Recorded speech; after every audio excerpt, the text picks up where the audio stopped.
যোৰহাটৰ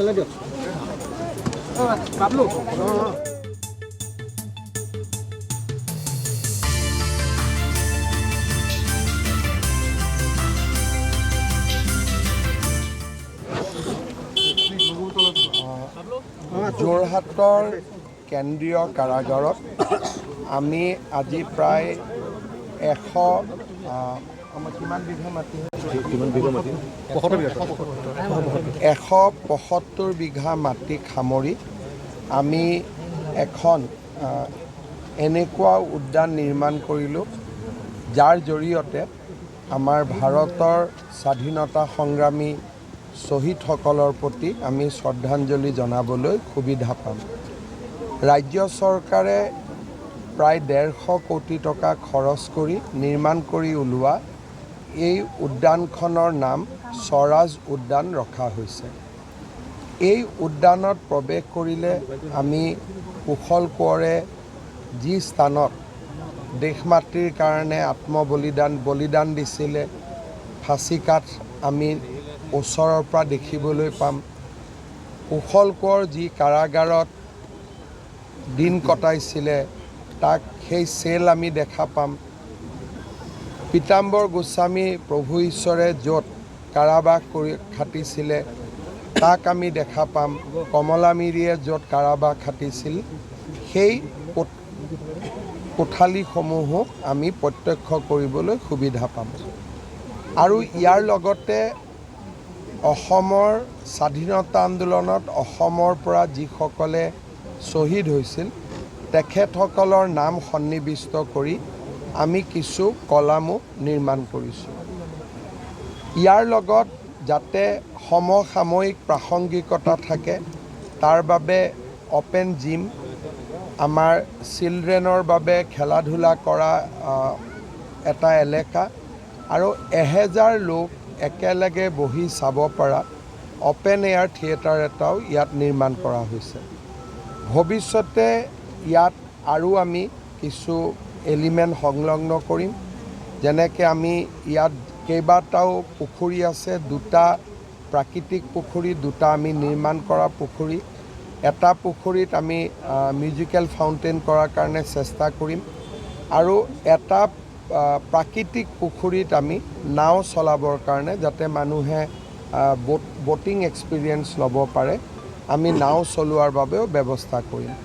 আৰু ল'ৰা ছোৱালীয়ে খেলিব পৰাকৈ টয় ট্ৰেইন আদি আমি আৰু কিছু খেলা বস্তু সংলগ্ন কৰিম আৰু কাৰাগাৰৰ ৱালখিনিও আমি সম্পূৰ্ণৰূপে ৰেষ্ট'ৰ কৰিম।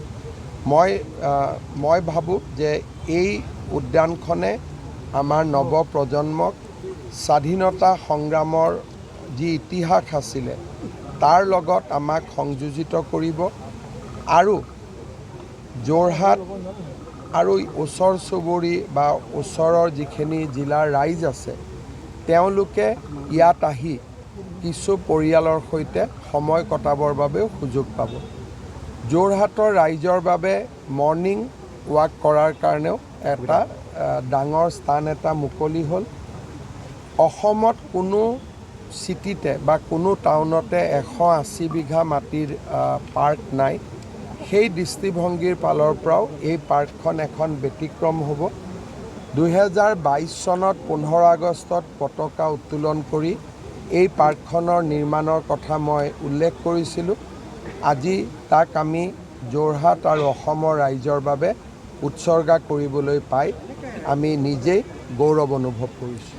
ছাৰ, আজি আপুনি যোৰহাটৰ তৃতীয়খন উৰণীয়া সেতু শুভ উদ্বোধন কৰিব। কিন্তু উৰণীয়া সেতুখন যেতিয়া কাম আৰম্ভ হ'ব হৈছিলে তেতিয়াই গৌৰৱ গগৈ আপোনালোকে চিঠি লিখিছিলে যে উৰণীয়া সেতুখন হ'ব নালাগে ছাৰ, যাক লৈ কিছু ক্ষোভ প্ৰকাশ হৈছে এতিয়া দেখিবলৈ পোৱা গৈছে। কাজিৰঙাত এলিভেটেড কৰিডৰ হওঁতেও তেওঁ বিৰোধিতা কৰিছে। যোৰহাটত আমি যেতিয়া ব্ৰিজ ফ্লাইঅভাৰ বা উৰণ সেতু নিৰ্মাণ কৰিছোঁ তাতো তেওঁ বিৰোধিতা কৰিছে। আমাৰ গহপুৰ আৰু নুমলীগড়ৰ মাজত টানেল নিৰ্মাণৰো তেওঁ বিৰোধিতা কৰিছে। মই দেখাত তেওঁ হয়তো ভাৰতত বা অসমৰ উন্নতি হোৱাটো নিবিচাৰে, কাৰণ তেওঁ যিহেতু গোটেই পৰিয়ালটোৱে ইংলেণ্ডত থাকে, তেওঁ নিশ্চিতভাৱে ভাৰত আৰু অসমৰ উন্নতি হোৱাটো তেওঁ কেতিয়াও নিবিচাৰিব। আৰু তেওঁ বিচাৰিব যে ইংলেণ্ডৰ উন্নতি হওক, পাকিস্তানৰ উন্নতি হওক, তেওঁ কেতিয়াও নিবিচাৰিব যে যোৰহাট গুৱাহাটী অসমৰ উন্নয়ন হওক। গতিকে এইটো উত্তৰটো মোক সুধিলে মইতো দিব নোৱাৰিম, তেওঁক সুধিব লাগিব।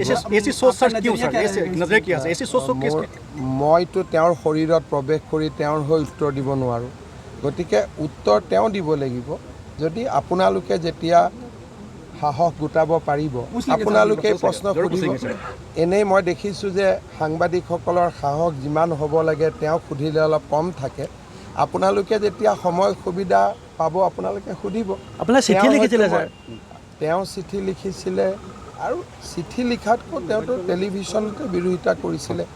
যোৰহাটৰ উৰণ সেতু নহয়, গোটেই উজনি অসমৰ ডেভেলপমেণ্টটোকে তেওঁ বিৰোধিতা কৰি আহিছে ইমান দিন ধৰি। কাজিৰঙাৰ এলিভেটেড কৰিডৰটো হৈ গ'লে যোৰহাট আৰু গুৱাহাটীৰ মাজত দূৰত্ব 1.5 ঘণ্টা কমি যাব। যদি আমি লক্ষ্য কৰোঁ, গোলাঘাট আৰু গহপুৰৰ মাজত টানেল হ'লে আমাৰ নৰ্থ অসমলৈকে ডিষ্টেঞ্চ, যোৰহাটৰ পৰা তেজপুৰলৈকে ডিষ্টেঞ্চ, গহপুৰলৈকে ডিষ্টেঞ্চ খুব বেছি 1.5 ঘণ্টা হ'ব। এই গোটেই ব্যৱস্থাসমূহত তেখেতে বিৰোধিতা কৰে, আৰু কিয় বিৰোধিতা কৰে তাৰ উত্তৰটো মই দিয়াত অপাৰগ, আৰু মোৰ দিয়াৰ ধৃষ্টতাও নাই। ছাৰ, এইবাৰ যিহেতু গৌৰৱ গগৈ যোৰহাটৰ পৰা প্ৰতিদ্বন্দ্বিতা কৰিব, গতিকে ছাৰ সেউজ সংকেত কিবা ক'ব পাৰি নেকি যোৰহাটত? ছাৰ কি পৰিব? যোৰহাটত আমাৰ দলৰ কেইবাগৰাকীও প্ৰাৰ্থীয়ে আবেদন কৰিছে, বা আমি যিটো আমাৰ যিটো প্ৰত্যেক সমষ্টিতে আমাৰ যিটো ভোটিং হৈছিলে তাত কেইবাজনো বিশেষকৈ 3গৰাকী ব্যক্তিৰ নাম আহিছে। 17 তাৰিখে আমাৰ পাৰ্লিয়ামেণ্টাৰী বৰ্ডৰ মিটিং হোৱাৰ সম্ভাৱনা আছে। 17 তাৰিখে গধূলি অকল যোৰহাট নহয়, ভাৰতীয় জনতা পাৰ্টীয়ে প্ৰতিদ্বন্দ্বিতা কৰিব বিচৰা আটাইকেইটা চিটৰে তালিকা একেখন লিষ্টতে প্ৰকাশ পাব। ছাৰ, দেৰগাঁও যিহেতু আপুনি বিজেপিয়ে খেলিব বুলি আপুনি স্পষ্ট কৰিছে, গতিকে ছাৰ টিয়কটো মিত্ৰতাৰ খাতিৰত তেনেকুৱা হ'ব নেকি ছাৰ?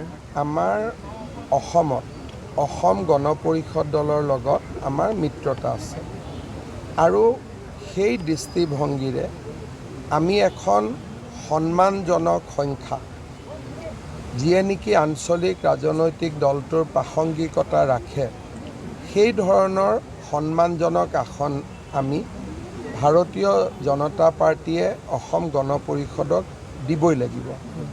সেই ক্ষেত্ৰত স্বাভাৱিকভাৱে বিজেপিৰ কাৰ্যকৰ্তাসকল সন্তুষ্ট নোহোৱাটো স্বাভাৱিক, কিন্তু ডাঙৰ স্বাৰ্থত আমি কেতিয়াবা ক্ষুদ্ৰ স্বাৰ্থ পৰিত্যাগ কৰিব লাগে। যোৰহাট লোকসভা সমষ্টিত এখন হওক দুখন হওক আসন আমি বিজেপিক AGPক এৰি দিব লাগিব, কিন্তু কোন দুখন বা কোন এখন আসন আমি এৰি দিওঁ তাৰ বিষয়ে যদিও গণ পৰিষদৰ লগত ইতিমধ্যে আমাৰ বুজাবুজি হৈ গৈছে, তাক ৰাজহুৱা কৰাৰ অধিকাৰ মোৰ নাই। কেন্দ্ৰীয় সংসদীয় बोर्डर मीटिंगों पिछड़ है ताक हमें राजहुआ। सर एक बात है सर, ये पार्क उद्घाटन से पहले हमने कुछ लोगों से बात की, उन्होंने बताया और शहीद के परिवारों लोगों ने भी बताया कि उनके जो घर के लोग शहीद हुए थे स्वतंत्रता के लिए लगभग एक दशक के बाद हो गया था, 100 साल हो गए, मगर पहले की सरकारों ने उनको वो सम्मान नहीं दिया जिस आपकी सरकार ने दिया है। सर इसके बारे में सर वो भावुक भी हो गया है। देखिए हमारा सरकार का यह प्रयास रहा कि असम को उनका सभ्यता और संस्कृति से जोड़ना, तो इसीलिए काल जैसे मैंने गुवाहाटी में कोई सारे प्रोजेक्ट भास्कर वर्मा महाराज पीठू का नाम में उत्सर्गा किया। गुवाहाटी में अलाबोई रन का बहुत बड़ा स्मृति उद्यान बन रहा है, जहां 10,000 आहूम सेनाओं ने देश के लिए प्राण दिए थे। ये जोरहाट का स्वाधीनता उद्यान हो गया, साउलुंग सुकाफा यूनिवर्सिटी हो गया, कनकलता बरुआ विश्वविद्यालय हो गया।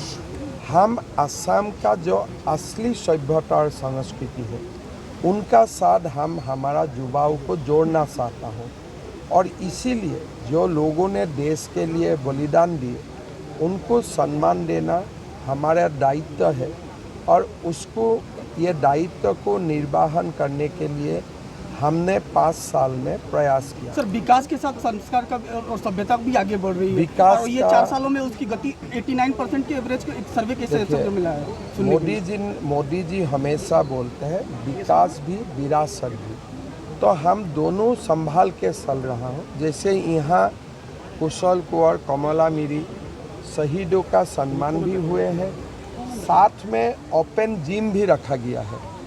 तो जो मॉडर्निटी है, आधुनिकता है, विज्ञान है, कल जैसे हमने साइंस सिटी का उद्घाटन किया, तो विज्ञान, सभ्यता, संस्कृति, कला सबको लेके हम लोग आगे बढ़ने का प्रयास कर रहे हैं। पार्क में जो लड़के आएंगे राजনৈতিক প্ৰেক্ষাপটৰ এটা কথা মোচন হৈছে যে তিতাবৰ যদি মানে ধীৰাজ গোৱালা প্ৰথমতো এটা চাহ জনগোষ্ঠীৰ যদি কমি তাত আছে, একে সময়ত যদি ধীৰাজ গোৱালাক তিতাবৰ প্ৰাৰ্থিত্ব দিয়া হয় যে বিজেপি নিজৰ ভিতৰতে তেওঁলোকে এটা সন্দিহান হৈ আছে যে তেওঁলোকে চাওক বিজেপিয়ে যিটো কংগ্ৰেছৰ sauce tea garden Chutia Ahom বামুণ কলিতা, এইটো ভাৰতীয় জনতা পাৰ্টীয়ে বিশ্বাস নকৰে। ভাৰতীয় জনতা পাৰ্টীয়ে অসমৰ মাটিত জন্মগ্ৰহণ কৰা বৃহত্তৰ অসমীয়া জনগোষ্ঠীৰ ব্যক্তিক আমি টিকট দিম। যাক জাতি জাতি কৰি যিটো আমি কংগ্ৰেছে যিটো টিকট দিয়ে, সেইটো ভাৰতীয় জনতা পাৰ্টীয়ে বিশ্বাস নকৰে। আপুনি যিটো প্ৰশ্ন সুধিছে এইটো কোনোবা কংগ্ৰেছৰ মানুহক সোধা প্ৰশ্ন, আমাক সোধা এইটো প্ৰশ্ন নহয়, কাৰণ আমি এইটোক বিশ্বাসে নকৰোঁ। ছাৰ কম সংখ্যক এবাৰ মহিলায়ো যিহেতু প্ৰাৰ্থিত্ব বিচাৰিছে, সেই ক্ষেত্ৰত আমাৰ মহিলাই যথেষ্ট প্ৰাৰ্থিত্ব বিচাৰিছে আৰু যথেষ্ট সংখ্যক মহিলাই প্ৰাৰ্থিত্ব পাব। যোৰহাটত যদি 2-3জন চাহ জনগোষ্ঠীৰ বিধায়ক নিৰ্বাচন কৰে, মই ভাবোঁ যে চাহ জনগোষ্ঠীৰ পৰিয়ালটোক এটা ডাঙৰ সন্মান জনোৱা হ'ব। আৰু মই ভাবোঁ যদি মই নাজানো কাক টিকট দিয়ে, বিজেপি কংগ্ৰেছ সকলো মিলি যদি যোৰহাটত 4টাও যদি টি গাৰ্ডেনৰ মানুহ জিকে, সেই তাতকৈ যোৰহাটৰ কাৰণে সন্মানৰ কি কথা হ'ব পাৰে যে শ্ৰমিকৰ সন্তানক আমি বিধায়ক বনাইছোঁ। এইটোতো আমাৰ কাৰণে এটা গৌৰৱ হ'ব। আমি কাক কোনে টিকট দিয়ে, কংগ্ৰেছে কাক দিয়ে, বিজেপিয়ে কাক দিয়ে, তাত মই সোমাব খোজা নাই। কিন্তু যদি চাহ জনগোষ্ঠীৰ লোকৰ কাৰণে মই জালুকবাৰী সমষ্টিটো এৰি দিব লাগে, তাততো একো বেয়া পাবলগীয়া একো নাই, ভালে পাব লাগে। ছাৰ যোৰহাট লোকসভা সমষ্টিত গৌৰৱ গগৈ বিসৰ্বুতত জয় লাভ কৰে, তাৰপিছত পঞ্চায়ত নিৰ্বাচনত মুখ থেকে জাগালে। এইবাৰ বিধানসভাৰ নিৰ্বাচনত যি 3গৰাকী কথা কৈছে প্ৰত্যাহ্বান হ'বনে ছাৰ? মই বৰ্তমান চৰকাৰ গঠন কৰিবৰ কাৰণে আমাক 64টা ছিট লাগে। গতিকে আমাৰ চেষ্টা হ'ব যে আমি 64টা প্ৰথমে অতিক্ৰম কৰিম, তাৰপিছত আগলৈ যিমান যাব পাৰোঁ আমি যাম। কিন্তু আমি যদি 1 বা 2 বা 3টা ছিটৰ কথা আলোচনা কৰোঁ, তেতিয়াহ'লে এইটো কংগ্ৰেছৰ জালত আমি ভৰি দিয়া হ'ব। আমি কংগ্ৰেছে যিটো ৰাজনীতি কৰিব সেই ৰাজনীতিটো আমি নকৰোঁ, বা আমি যিটো ৰাজনীতি কৰিব এইটো কংগ্ৰেছে নকৰে। সকলোৱে নিজৰ নিজৰ পন্থাৰে আগবাঢ়িব। আমাৰ দৃষ্টিত আমাৰ ভাল প্ৰাৰ্থী আছে, যোৰহাটত ভাল প্ৰাৰ্থী আছে, তেজপুৰত ভাল প্ৰাৰ্থী আছে, ডিব্ৰুগড়ত ভাল প্ৰাৰ্থী আছে, আৰু গোটেইবোৰ ছিট আমি জিকিম। आपका जो जन आशीर्वाद यात्रा है ये शायद भारत में सबसे पहले होगा। विदाउट प्रोटोकॉल आपने घूमा, लोगों को बीच गया, इससे पता चल रहा है आने वाले दिन में तो सरकार बीजेपी के असम में होगी। देखिए, मेरा पिता सीएम नहीं था और मेरा पिता कोई मंत्री भी नहीं था, तो मुझे अगर कुछ करना पड़ेगा तो जनता का आशीर्वाद से ही करना पड़ेगा। तो इसीलिए मेरे लिए स्वाभाविक है कि मैं बहुत ज़्यादा प्रोटोकॉल का ध्यान दूंगा तो मैं पीछे निकल जाऊंगा। लेकिन अगर मेरा पिताजी सीएम होते थे, पीएम होते थे, शायद मैं भी इतना कष्ट नहीं करता। वही है, अगर मेरा पिताजी कोई इंदिरा गांधी होते थे, राजीव गांधी होते थे, शायद मैं भी इतना कष्ट नहीं करते थे। लेकिन हम लोग जैसा लोगों को, तो हमारा पास विकल्प क्या है?